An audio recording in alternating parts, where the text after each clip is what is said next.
I am Emily Yerty, a first grade teacher turned homeschool mom this year, and I can't wait to tell you all about Alexander and a terrible, horrible, no good, very bad day. You have to share this one with your class. It's about a boy named Alexander who really does have the worst day. From the time he wakes up in the morning, everything seems to be going wrong. His problems continue at school and then again in the evening. Your class is going to love this one. Some of the things that Alexander find as annoyances, a lot of kids find silly, like getting gum stuck in his hair. His cat won't sleep with him. His Mickey Mouse light is burnout. So kids find all of these things really relatable, and they're always excited to hear what's happening next to Alexander. One of the best things about this book is that you can use it all year and actually revisit it throughout the year. I think it's a great one to reread after students have been off for a while, like after winter break or after spring break, when they're transitioning back to the classroom.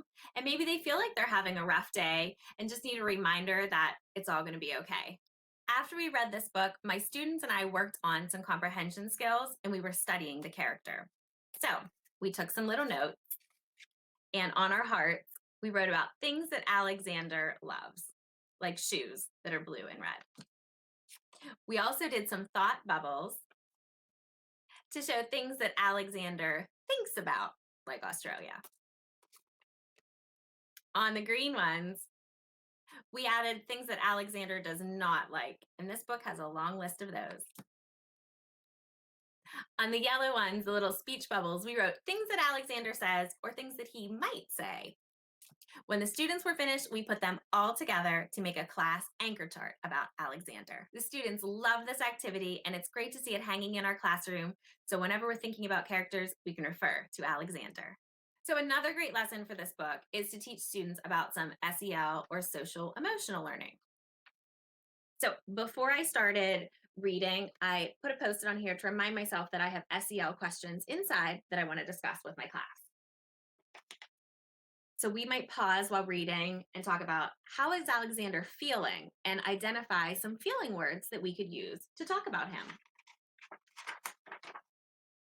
Later, we might talk about what could Alexander do in this situation and what's something you would do if you were in this situation. Another really great one to talk about is what choices could Alexander make? Sometimes students, especially young students, don't realize that really in every situation you have a choice to make. So even if you're having a bad day, there are some different things that you could do. And lastly, what lesson did Alexander learn? Because usually, even if we're having a really bad day, there's still something that we can learn from that experience. This book is great for in-person learning or for virtual learning. I love to share books using my doc cam, and students can really relate to having a bad day, whether they're in school or they're learning at home. So Alexander is great for both options. The great thing about the book is that there are lots of places throughout that you can stop and have discussions with your students. If you're studying characters, there are lots of places to stop and jot evidence about things you notice about Alexander.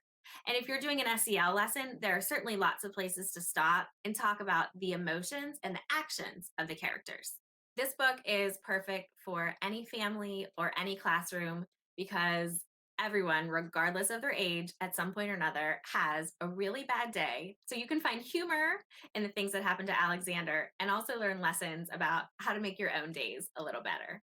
This is a perfect book for read aloud, whether you're in the classroom or reading aloud virtually, because all of your students are going to love Alexander.